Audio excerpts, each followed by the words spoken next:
দুনিয়ার মোহাব্বত যার ভিতরে ঢুকেছে তার ধারায় হাজারো অন্যায় অপরাধ সংঘটিত হয়েছে। ছোট থেকে ছোট গুনাহ, বড় থেকে বড় গুনাহ, শিরকে গুনাহ, বিদআতে গুনাহ, এর পাশাপাশি দেখা যায় মারাত্মক ধরনের অন্যায় অপরাধের মধ্যে সেই সম্পৃক্ত হয়েছে। দুনিয়ার মায়া মোহাব্বত যার ভিতরে ঢুকবে বড় বড় বিপজ্জনক অপরাধের মধ্যে সে যুক্ত হয়ে যাবে। এটাই নবী সাল্লাল্লাহু আলাইহি ওয়াসাল্লাম হাদিসে পাকের মধ্যে ইরশাদ করেছেন, হুব্বুদ দুনিয়া রাসু কুল্লি খতিআ।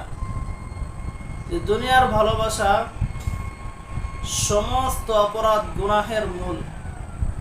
অতএব আমরা যদি গুনাহ থেকে বাঁচতে চাই, অন্যায় অপরাধ থেকে বাঁচতে চাই, তাহলে অবশ্যই আমাদেরকে দুনিয়ার মায়া মোহাব্বত, লোভ লালসা অন্তর থেকে দূর করতে হবে। আল্লাহ তাআলা দুনিয়ার লোভ লালসা অন্তর থেকে দূর করে দেন, আমাদেরকে সঠিকভাবে হক পথে চলবার তৌফিক দান করেন, সিরাতে মুস্তাকিমের উপর চলবার তৌফিক দান করেন। আমিন।